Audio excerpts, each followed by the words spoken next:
Como ya lo venimos hablando con Cecilia desde hace tiempo, sexuados, digamos, somos todos, pero ¿en qué momento empezamos a tomar conciencia de que la sexualidad está vinculada al sexo? O bueno, no me voy a entregar, mejor que lo explique Ceci.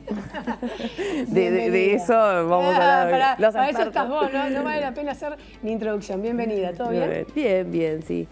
Bueno, nada, preocupado un poco, veníamos hablando de las noticias de la semana, ¿no? En esto también de que empezar a hablar de la sexualidad hace que empiecen a aparecer también todos los tabúes o las confusiones, ¿no?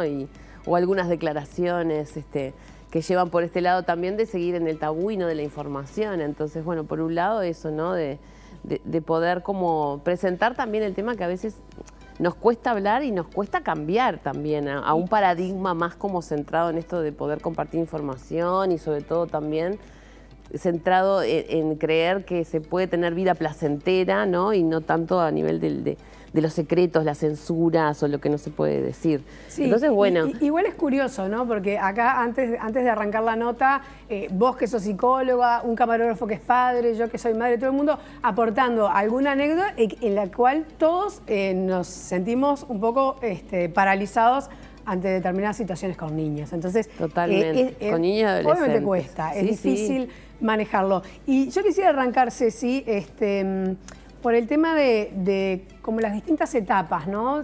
En la teoría freudiana, por ejemplo, una cosa son los niños hasta los 6 años, después vendría una etapa que sería la de latencia, que sería entre los 10 y los 11, y luego la pubertad.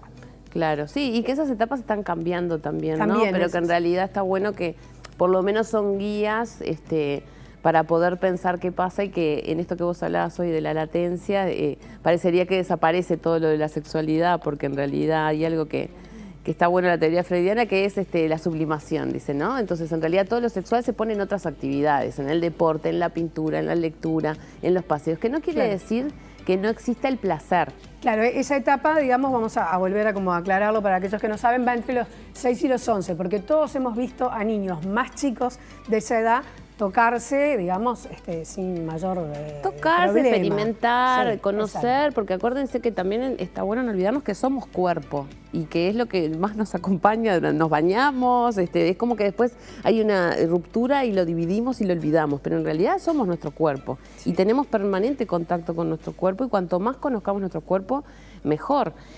Y aprendemos diferentes cosas también en diferentes momentos, ¿no? Porque ahora que vos decías, bueno, esto de las etapas, que capaz que ordena un poco. En general, lo primero que hacemos, que tiene que ver más unido con nuestros aparatos genitales, tiene que ver con el aprender a ir al baño, contra el esfínteres, ¿no? Las cuestiones que tienen que ver con la higiene. Y lo sexual parecería que viniera mucho más tarde, que en realidad viene más tarde y viene unido, lo sexual genital, ¿no? Sí. Viene unido sobre todo cuando aparece, bueno, la menstruación que veníamos hablando, las primeras eyaculaciones. Entonces, hay una diferencia ahí en el varón y en la mujer y hay también una diferencia entre la vivencia que tenemos los adultos de cómo los adolescentes y los preadolescentes van aprendiendo y van sabiendo esto que es el sexo adulto, digamos, que es diferente, evidentemente, a todo aquello que tiene que ver con el placer y el conocerse de cuando uno es más chico, ¿no? Claro, esa sexualidad vinculada al sexo adulto comienza en la pubertad, ¿no? Más o menos, por tratar de poner un mojón.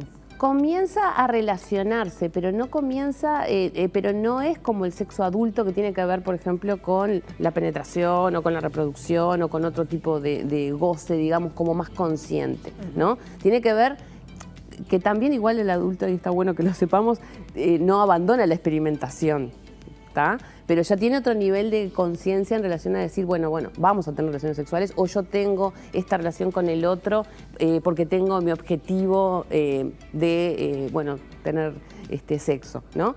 En la adolescencia no, y antes tampoco. El objetivo es conocer y mientras voy conociendo me pueden pasar muchas cosas. Que ahí es importante esto de la información porque tiene que ver sobre todo que cuando yo no conozco algo, a nivel psicológico lo que me puede pasar es que yo me sienta con miedo, con culpa, con vergüenza, y que esos sentimientos en realidad nos van empobreciendo muchísimo y nos van alejando también de la vida social más saludable, para decirlo de alguna manera, donde yo me puedo relacionar con el otro sin miedo, por ejemplo, que es muchas de las veces que educan los padres, lo educan en torno a no quedar embarazada, por ejemplo, claro, ¿no? O a la represión o a la censura. Entonces, a ver, no educamos para que se disfrute la relación sexual, por ejemplo, o conocer al otro. O conocerse uno mismo. Entonces, si siempre estamos educando desde lo que no se puede hacer o desde lo que nos generó por nuestra propia educación, de que yo venía, por ejemplo, que el sexo está unido a lo degenerado, ¿no? O a lo asqueroso que veníamos hablando la otra vez. Hay muchas noticias, si uno se mete en internet, que empiezan así. Profesor depravado enseña sobre educación sexual en su clase y salen todos los padres ahí, no sé qué.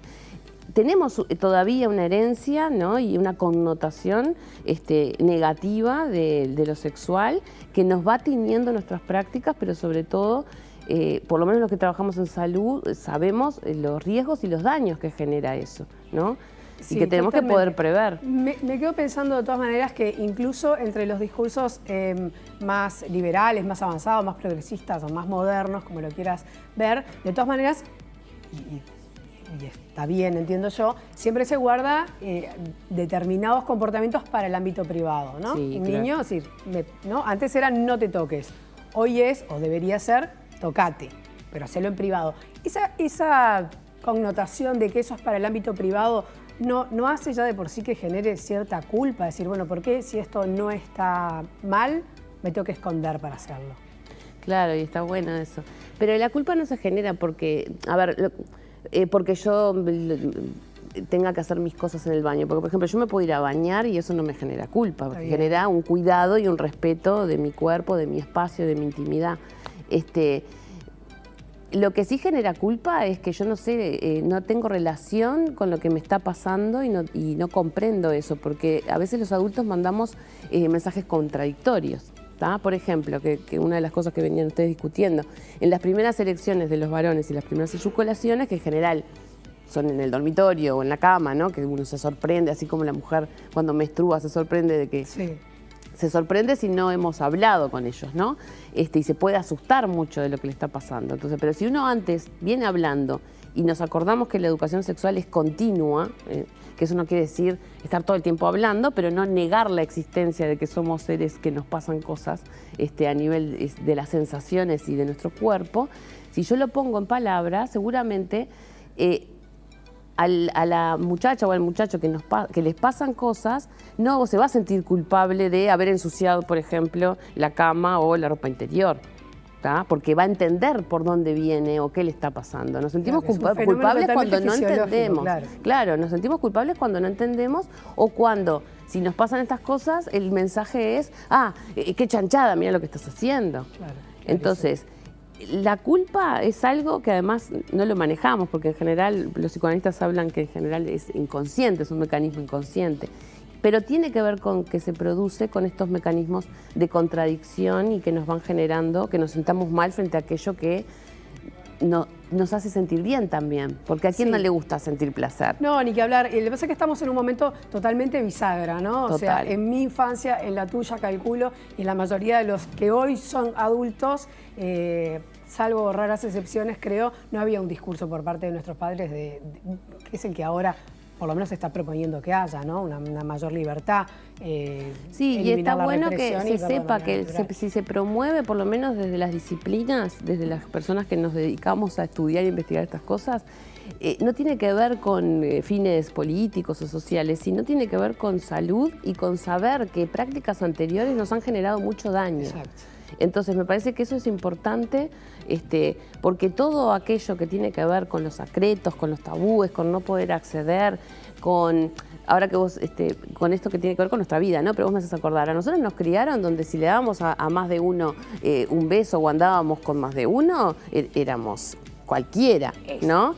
Y nos pegaban y yo qué sé, entonces...